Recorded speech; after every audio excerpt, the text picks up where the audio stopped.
So what we're doing on this question, guys, is we are trying to focus and determine some values about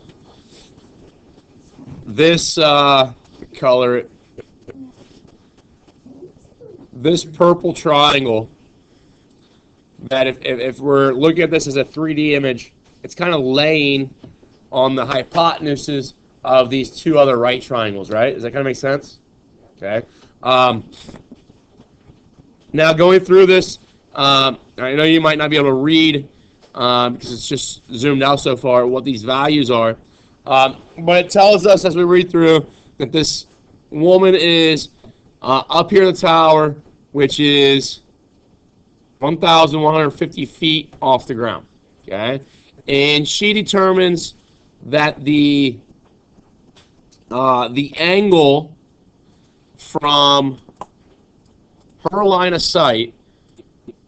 Okay, so looking at this red line of sight, she's able to figure out that her angle between the line of sight and the vertical, okay, which would be 1150, that angle B is 52, or sorry, I guess it's angle A. That angle A is 65 degrees. Is that all right with everybody? Okay. Really not, you're thinking, well, how does somebody figure that out? I mean, she's not just a tourist up there just walking around and is able to figure that out. I mean, she went up there with a plan and she took some tools up there, right? She took protractor stuff and maybe a theodolite or something like that. There's instruments that you can get those angles from, and they're pretty easy, actually. If you have a protractor and a weight, like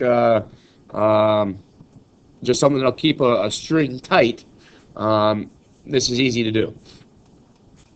So she figured out that 75 degrees, or 65 degrees, and that is 1,150 feet above the ground. That's a right angle, okay? So we're right now trying to figure out information about this red triangle that's all the way in the back, right? Okay. Now, what things do I need to find out about it? What am I really interested in? Well, we got to think about what that first triangle we had up there looked like, right? We're looking at this first triangle that is made from the black segment, because the black segment down here is really what we're trying to solve for in the overall problem. Change the color so it looks a little better.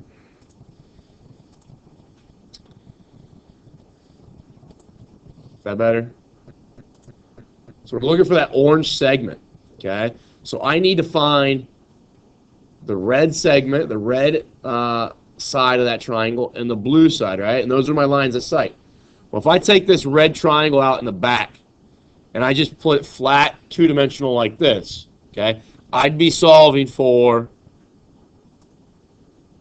that segment right there. That red segment is that line of sight back here. Does that make sense?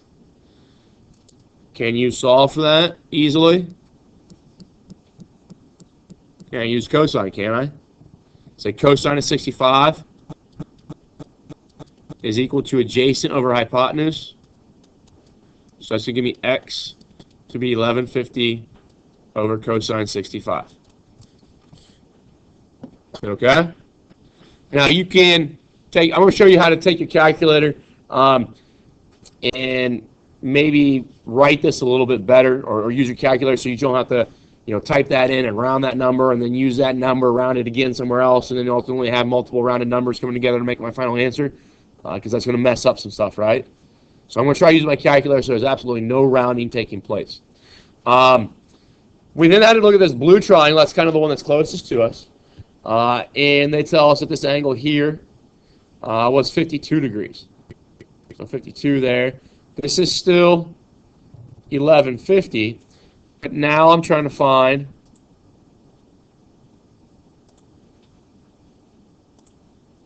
that hypotenuse. I'm just going to call it y. But is it the exact same setup as up here? The only things that change are the y and the 52, right? So by that comparison, I should be able to skip a little bit of a step here of writing and just say that y is eventually going to be 1150 divided by cosine of 52. Okay? Now, going back to the question, they say, because that's not enough for the law of cosines, but right now I do know what this x value is, and I do know what this y value is once I plug those in for my calculator. But to use the law of cosines and to find this orange segment, I need to know the angle that is created between x and y, right? Okay. Well, that angle is theta, and they tell us in the question it's 45 degrees. So what I'm going to do is I'm going to come down here. Got the picture redrawn down here. This was y, which we said was 1150 divided by cosine of 52. This one here was x, which was 1150 cosine of 65. And we now know that theta is that angle right there, which was 45 degrees. We're looking for this orange segment down here at the bottom. I'll just call it Z. For Z. Okay? Is that set up now just like questions 1, 2, 3, 4, 5? Okay, they're really long questions. But it takes some legwork to get there, right? You have to use other information, other formulas, other concepts to get to that point. But now we can use the law of cosines. We can say that Z squared, okay? Now I'm just gonna write this as x squared. Z squared should equal my x squared, whatever that number is, plus y squared, whatever that number is, minus 2xy's, right? Cosine of 45. Now the reason I did that is because I know there's going to be a rounding taking place here. I know there's going to be a rounding inside there. So I can use my calculator to help us out with this. All right.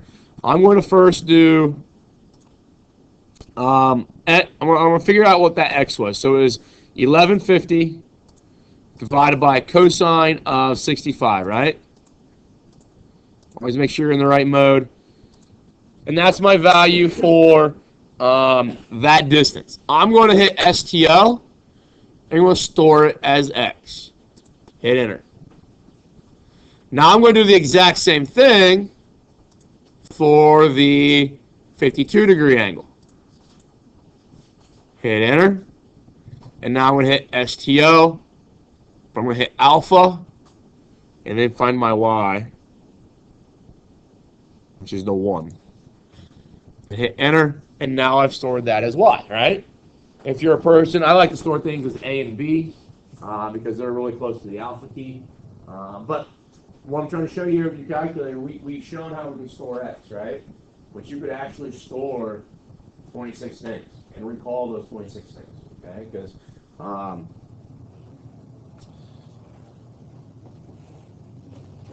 it's going to eliminate any rounding error, because now our calculator, every time it sees X, when I type it in this way, it's going to type in that entire number, even the numbers that are beyond that too.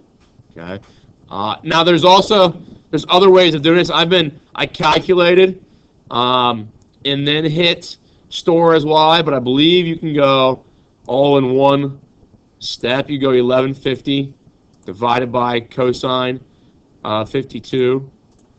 You can, if you're not interested in what that number looks like, you can hit STO right away, alpha Y, and it does the same thing, just all in one step. Does that make sense? Okay. But now I'm just going to go x squared plus y squared minus 2x y cosine of 45, which hopefully we know that's radical 2 over 2, right? Okay. I can hit enter. And now what do I have to do with that number? Square root, which is the same as raising to what power? 1/2 power. And there's my distance then between those two buildings. Okay. Talked about this in the last class. You guys do story problems all the time, math class, in physics class. Physics are probably a little bit more reasonable, okay, in regards to somebody actually being able to conduct those problems and do them. But if you go like algebra 1 or 2 and it says Mary can shovel the driveway in 3 hours and John can do it in an hour and a half, And Mary starts at noon. John comes out at 2 o'clock, and then Mary takes a break, and then usually seems like the question asks how many bags of corn can they buy. Okay, I mean they're just random, right? And they're really far-fetched questions. But we can do the math. We go through the processes and understand that we can relate the ideas and do the math and get an accurate answer. If they were to conduct themselves that way, that's how long it would take. This question, I think, is a little far-fetched, right? Is there somewhere really interesting? Are we going to go up to that tower to try to figure out the distance between those two things by using these instruments and stuff like that? Probably not. There's probably more applicable ways of doing it, right? Okay. But there may be situations at some point where maybe that's what has to be done. Okay. Maybe there's something between the two buildings or the two structures or whatever we're trying to find the distance between that we cannot physically pass. Okay. And we need to be able to go through this map. Okay. The way I kind of think about it is, you know, if we've got satellites, okay, kind of interpret it this way. Instead of the CN tower, we've got a satellite hovering over the top of Mars, okay, and there's a canyon on Mars, and it wants to know the width of that canyon. Could this be the edge of one canyon and that be the edge of the other, or the other side of the canyon? And then it would go through and be able to calculate these things because it has instruments on board that can figure out what those angles between the line of sight are, and it can tell us now features about Mars that obviously we don't have anybody there to hold tape measures for us, right? Okay. So there are applications for this that are being used all the time. You know, I would think the GPS, the satellites that are roaming the, you know, our GPS satellites that are in orbit, when they're communicating to your phone, okay, you know, you can drop a pin on your app, right, on your iPhone or something like that, and you can send it to somebody, and they can determine, okay, that I'm 25 miles away from them. Well, how does it do that? Okay, some of this math most likely involved in doing that.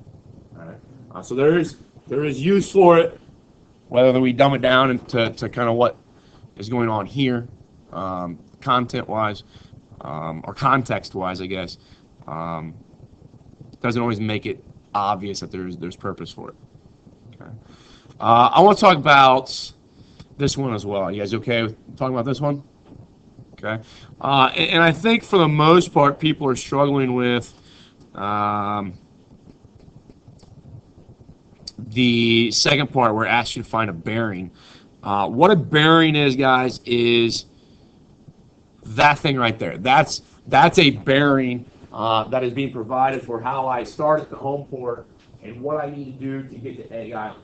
Okay? So say it's you know, a morning that's really foggy. Okay? I can take my compass and I can set my compass to this bearing and I follow that bearing. I will run smack dab into Egg Island, right? Okay? That's how airplanes fly when they're flying through clouds, right? Okay? You hear people talking about we're only flying on instruments now, right? Okay? This is how they're doing it. Okay? They have this math, they have this understanding. Obviously, there's a lot of instruments that provide the numbers that they need, but those instruments are doing the math as well, okay? Or in place of the human doing the math.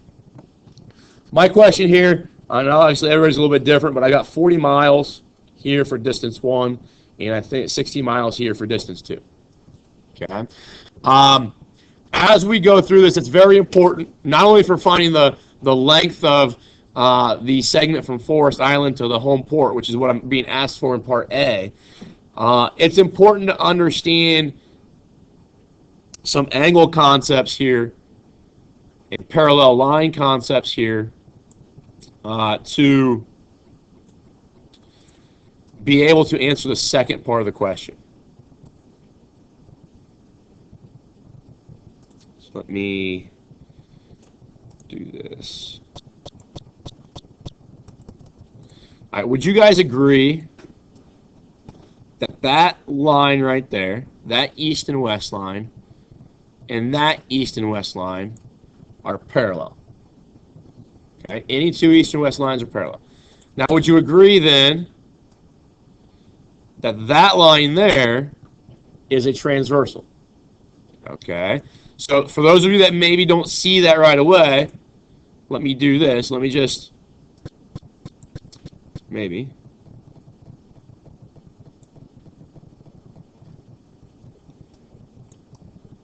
pull that picture out, and now you see the standard set of parallel lines cut by a transversal that we've talked about in geometry class before, right? Okay, and now we should know that maybe that angle there is going to be congruent to that angle there, right? Those are alternate interior angles. Okay, so when I move that back over here, okay, those blue angles would have been that angle there and that angle there, right? Okay, so they have to be the same. All right, so try to keep your eyes on those. I'm gonna get rid of this black line. But when I look at those, how big is that angle right there? 20 degrees. Okay, is everybody okay with figuring that out? All right, so that makes this angle up here then 20 degrees. What is that angle there? 80 degrees. Because the 10 and that angle have to make up the first quadrant, right? Okay, or the, I think last class we talked about being the quadrant created by the north and south line and the east and west line. It's got to be 90 degrees, okay? So that's 100, okay? The goal then is, can we find out what that distance right there is?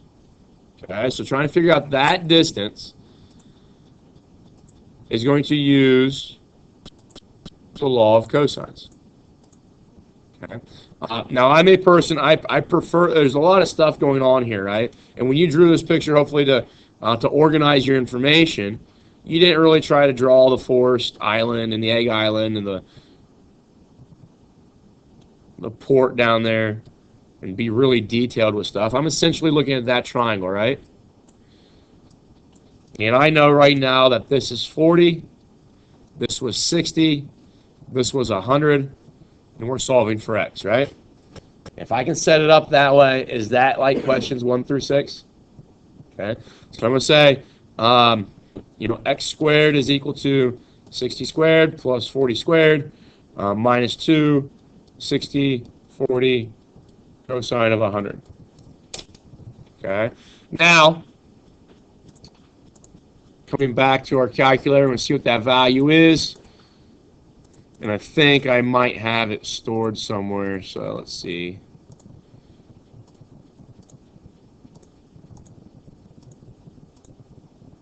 Might have been just easier to type it.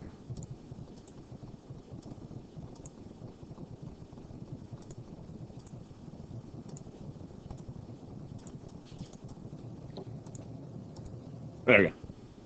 All right, so 60 squared plus 40 squared minus 2 times 60 times 40 cosine 100, right? Okay.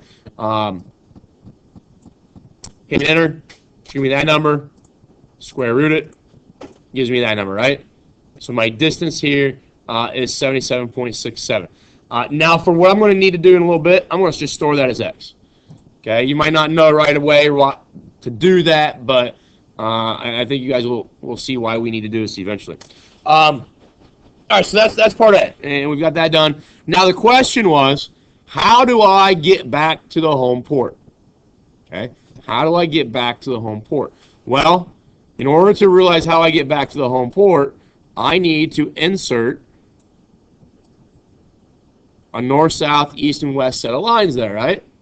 Okay, now it's kind of, I don't know if I can zoom in here to see it a little bit better.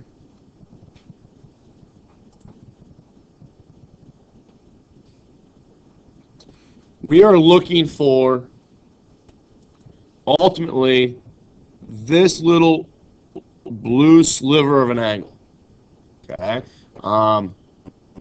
Which, we're zoomed out like that, was kind of hard to see. Here's what we talk about with bearings, guys. When I talk about a northern direction first, my bearing is always based off of either moving that direction from north or that direction from north, right?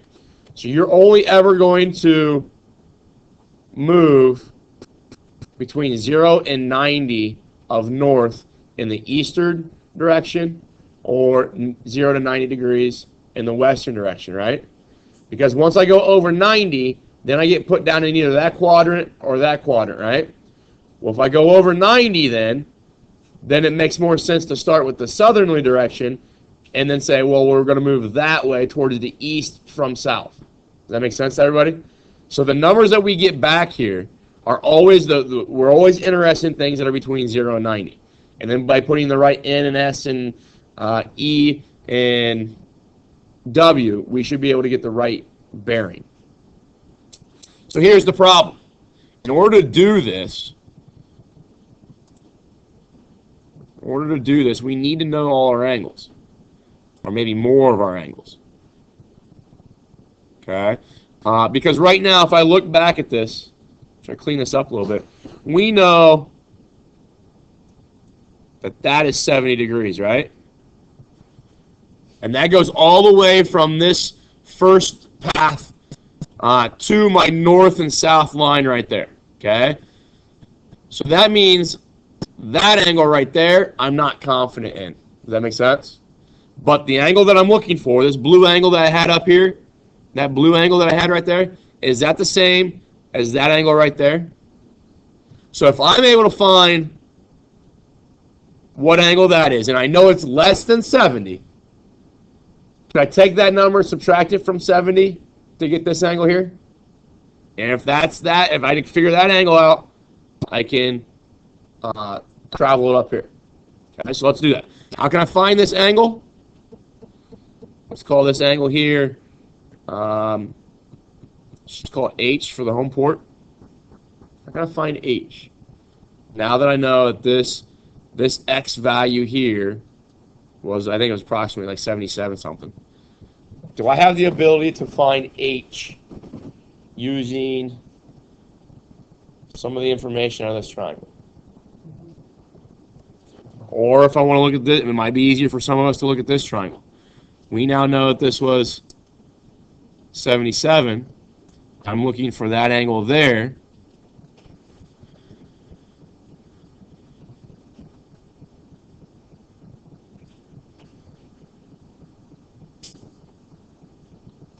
If I pair those things up that way, what law am I looking at?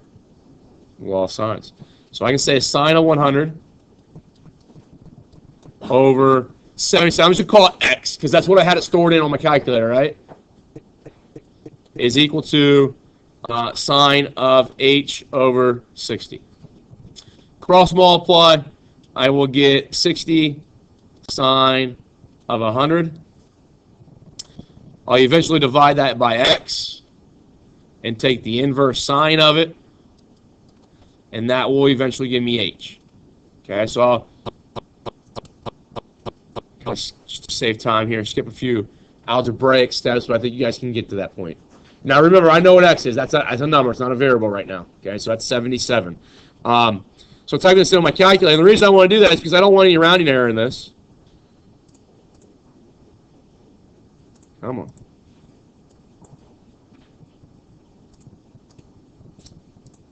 I don't know why my calculator doesn't work half the time. So now I'm going to hit second sine. 60 sine of 100. And we'll divide that by the previous answer, which we stored as X. That 77 number. Hit enter. And now it tells me H was 49.5 degrees. So that is this blue angle right here, right? So what do I need to subtract that from? Yeah, 70. So 70 minus that previous answer gives me 20.5, essentially. So this angle right here is 20.5. So this blue angle up here is also 20.5. So now think about this, though. I'm going from Forest Island back home, right? So I'm going to go that pathway, right? So what direction would you head first? South, and then you would deviate towards the east. Okay. What if I ended up being stranded here, but I had all this information and I wanted somebody at home to come get me? What directions would I tell them they need to come at? North 20.5 degrees west. Okay? So directional things are all based off perspective, right? Point of view, the way you look at it. Okay? Because that is a different bearing than the south 20.5 degrees east. Okay? That's how you would approach that question. We'll do more with this when we start talking about vectors. There's a lot of questions that we're interested in vectors, like currents pushing boats off course, jet streams pushing airplanes off course, and stuff like that, and how we address with vectors how to kind of change our velocity, maybe change our angles, so that we don't get blown off course and we still end up where we wanted to go. But I really like that question. I think it's important for us to be able to do that, and maybe it gives you an appreciation for people like, Christopher Columbus, Magellan, those people, because they're doing this math, okay, and they've got very, very, very basic tools to do that, right? And a lot of them using astronomy to help them develop angles and stuff like that. Pretty impressive. They were able to do the things that they did. That being said, let's get into a little bit of a discussion here to wrap up reference angles, or reference numbers, I guess, from the other day. Okay?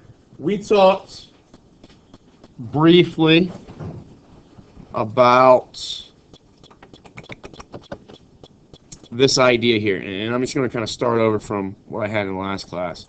We got the unit circle, x squared plus y squared equals 1, and we know every point on that unit circle satisfies that circle, satisfies that equation, and there are a couple points on there that we're familiar with, hopefully. Okay. Yesterday we walked through the process of finding maybe point B being located at the square root of 2 over 2 comma square root of 2 over 2. Okay, that point there, and we developed that using yesterday the line y equals x along with x squared plus y squared equals 1 as a system of equations, and we solved and found those ordered pairs, right? You can also do it with a 45-45-90 triangle, but it doesn't really matter how you come about that, but that's a key point on there. Okay. We also knew that there's a point on here, let's just call it C, which was found by taking the square root of 3 divided by 2 comma 1/2. In that one, the way we did that one, we actually looked at the if I put another point on here, point A, we looked at the fact that there is, actually I need another point 2, let's go 0, 0.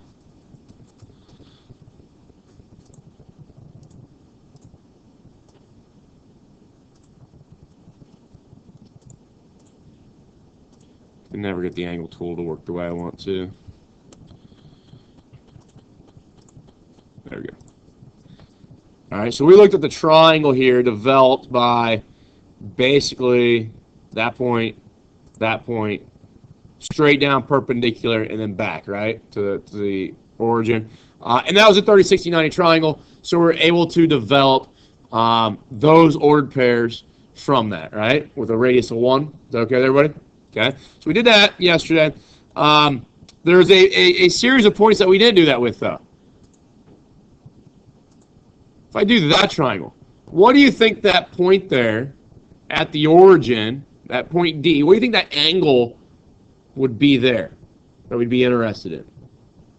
If this is a right triangle, I'm going to keep it as a special right triangle.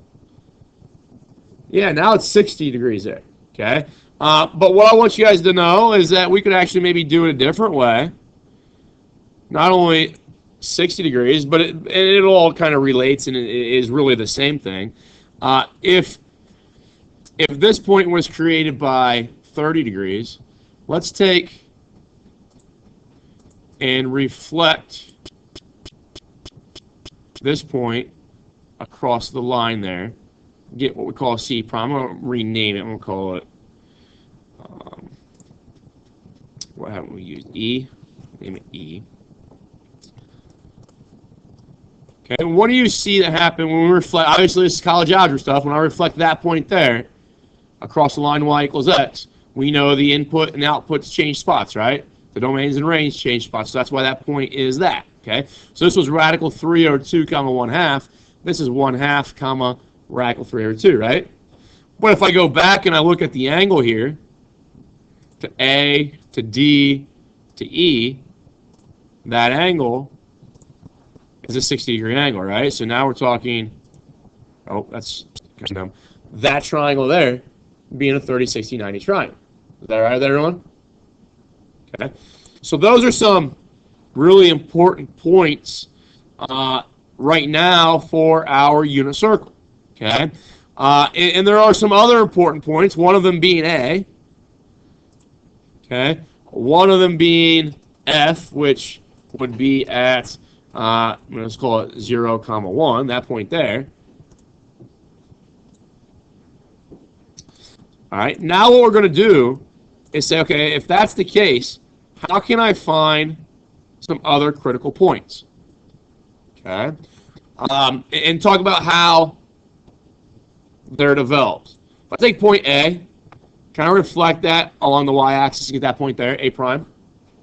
Do I have the same ordered pair but different signs? Okay. Now, if it's on an axis, obviously, then it's going to stay on the axis when I do that reflection. But let's take F. Can I reflect F on the x-axis and get the point down here on the circle? Okay. So those are some key points. And I'm going to kind of try to color code some stuff here. But just make those black. Okay. So those are obviously some key points that we talked about yesterday. Now, what are we really talking about here? This point is the point associated with a t value. Remember, that's the arc length, or that distance, being 0. This f is the t value of pi over 2, right? This one is a t value of pi, and this is a t value of 3 pi over 2. And what I mean by the t value, guys, just kind of visually, because I know that some people get lost with this, I'm talking about how long that thing is. Using our formula, S is equal to R theta. Theta in this case would have been 90 degrees or pi over 2 radians, right? So R is 1, so 1 times pi over 2 gives me pi over 2. The length of that arc would be pi over 2. And we do the same thing on all those other spots. Okay? Let's take this point. Can I take that point and reflect it on the y-axis? Give me that point right there. And what do you notice about the ordered pairs? They're the same numbers, right? 0.87, 0.5, but this one is negative, right? Because from 0, 0 to get to that point, because remember, this is all existing inside the coordinate plane, right? So I should have rectangular coordinates, left and right, up and down movements that get me from here to there. So I go left, which would be negative, and then up, which is positive, right? Okay. In the past, people have lost sight because we're zoomed in so far on the coordinate plane. They lose sight that is what we're still in. Okay, we're still in the rectangular coordinate system. Can I then take that point and reflect it there? And then take that point and reflect it there? And what do you notice about all the red points? They all have the same exact coordinates, right? Except for plus or minuses. Let's take the 45-degree angle. Okay, so that was theta being 45 in here. So then the t value of that t distance, that arc length would be 45, or sorry, pi over 4 units. Let's take that thing and let's reflect that.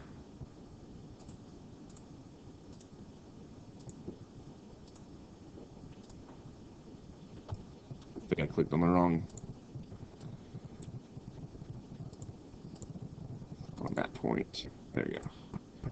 And then that one there. Oh, Okay. Is that doable? And then I'm going to take that set of blue ones and do the exact same thing. And you notice that color coding this stuff, you start to see that all the blue points are the same as the blue points, except for the ordered pairs are different. You see the red ones are the signs are different. You see the red ones are the same as the red ones, and the pink ones are the same as the pink ones, right? Does this make sense, everybody? So I think if you count them up there, there's probably like 17 points there. I don't want you to remember or memorize 17 points. And that's really what the purpose of these couple sections are, is the fact that because of all this symmetry, because of all these reflections, what we really want to do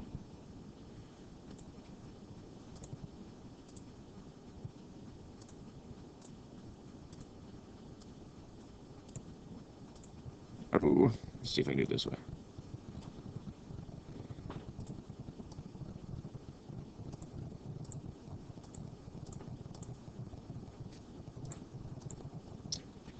Now I'm gonna hide these points because if you don't know what those points are, you need to get out.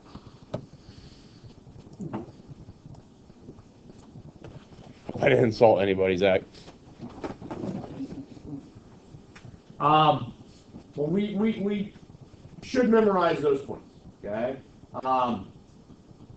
And then with reflections, we should be able to then find all the other ones, okay? All the other ones that I've hidden the values for, we should be able to reference where they're at, what quadrant they are in, reference back to which one they would be in the first quadrant, and then just change the signs accordingly, okay? Knowing that everything in the first quadrant is always going to be positive, positive, right? Everything over here is going to be negative, positive. These are all negative, negatives, and these are all positive, positives, right? Okay. What I want you guys to know, and I'm actually going to write these because I don't want you to memorize these. You're going to see them enough that you'll learn what those decimals are. But I want you to know that this point here, where we're going to have a radical 3 over 2, 1/2. That's the format that you want to remember them. This one here is radical 2 over 2, comma radical 2 over 2, and this one here is 1/2, and then radical 3 over 2. Okay? Do you guys remember? It was in chapter 5. There was like a chart that had all of these thetas on it, and then it said cosine of all of these thetas, and then sine of all these thetas, and then tangent of all these thetas, and they were these numbers here. And I told you we'll have a better way of remembering them in a little bit. This is the better way, okay?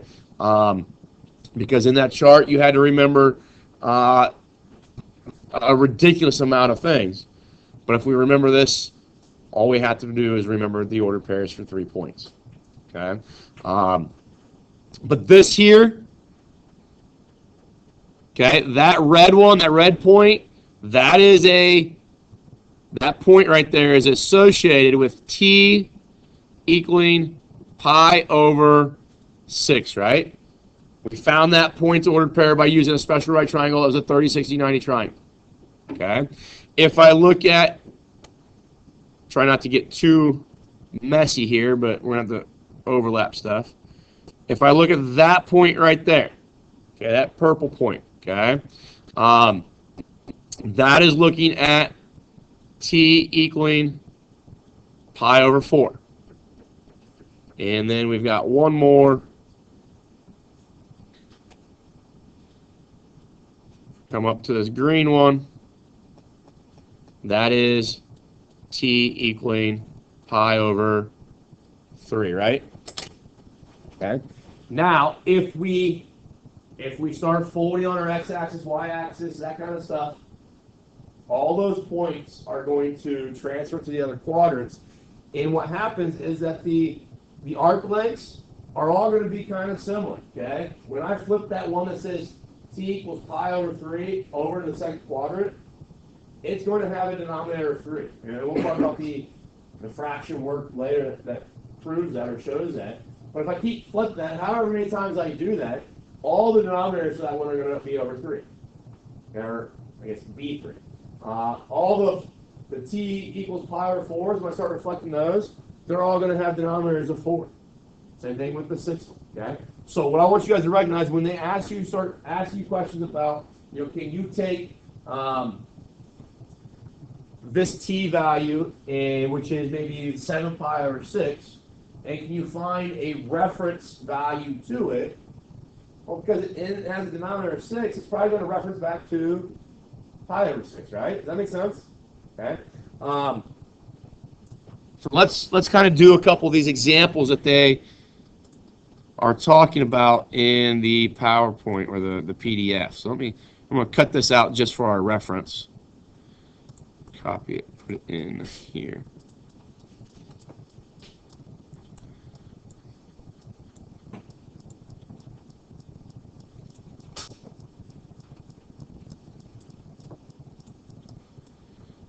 All right, so first question says, find the reference number for the value of each t.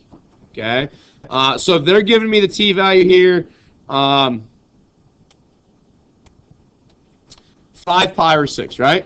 Okay, now there's a couple ways of kind of thinking about this, but I always try to figure out, I know 2 pi is over here. I know pi is over here. And we've done this already with angles, but now we're just doing it with these arcs. With angles, if it was over 6, I would rewrite 2 pi as 12 pi over 6, right? And I would rewrite pi as 6 pi over 6, correct? If they then give me that this arc is 5 pi over 6, that means I'm not getting quite to pi, right? So that arc right there would indeed be t equaling 5 pi over 6. Now the question is the reference number. What is the reference number? Well, the reference number, by definition, is the arc that you have to travel to get that point that you just found down to pi. Okay? Or if I'm in the other quadrants, if I'm in the first or fourth quadrant, what do I have to add or subtract to get to 2 pi? Okay? So I always want to be able to talk about what is the distance that gets me essentially to that point there or that point there. So what is that blue arc? What would that be if the red one stops at 5 pi over 6? How long would that one be? Pi over 6. Okay? So what we have now, we call this t bar being pi over 6. Okay? And that is essentially your reference point. Okay? My reference point. So that means that, okay, might want to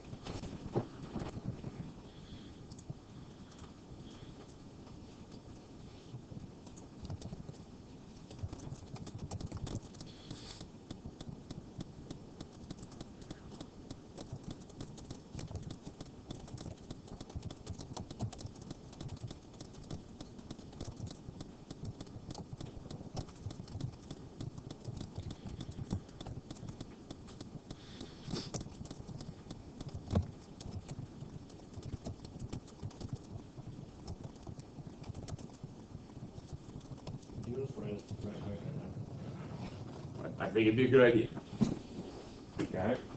So when I find t bar being pi over 6, okay, what this is actually, remember, reference means that you're going, if somebody's asking you to be a reference for them, that means somebody's going to call me and ask me about you, right? And I'm going to tell them information about you. So this t bar, pi over 6, being the reference value, is going to tell me information about the t value. Okay? So I'm looking for this point. That's what we're really getting at, is trying to figure out what is the ordered pair associated with 5 pi over 6. Okay? Well, it's going to be the exact same thing as pi over 6. And it's the exact same thing as pi over 6, because if I flip on the y-axis, those 2 points land on each other. Yeah, they're reflection across the y-axis.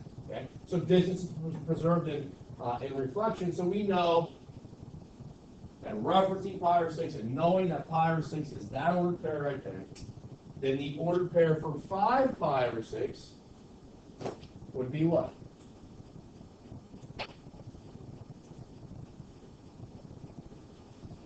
Same thing, right?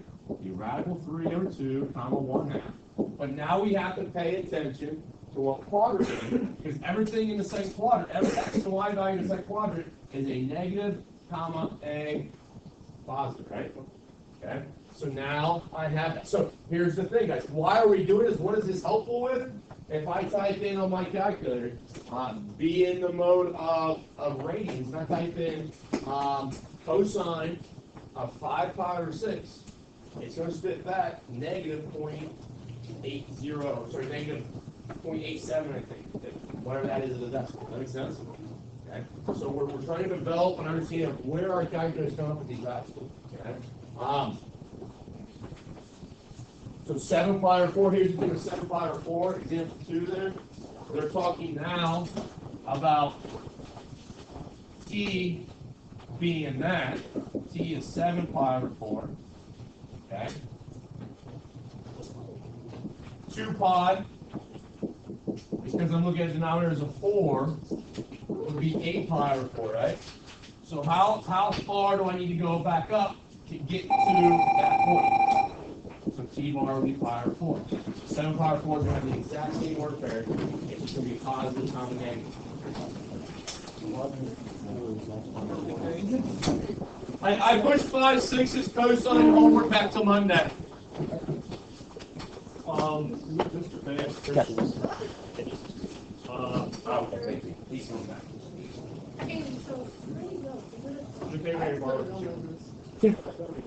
I actually hope you keep it, because borrow means you're going to get it back. correct. I got 8 spaces of ink writing on your desk, right?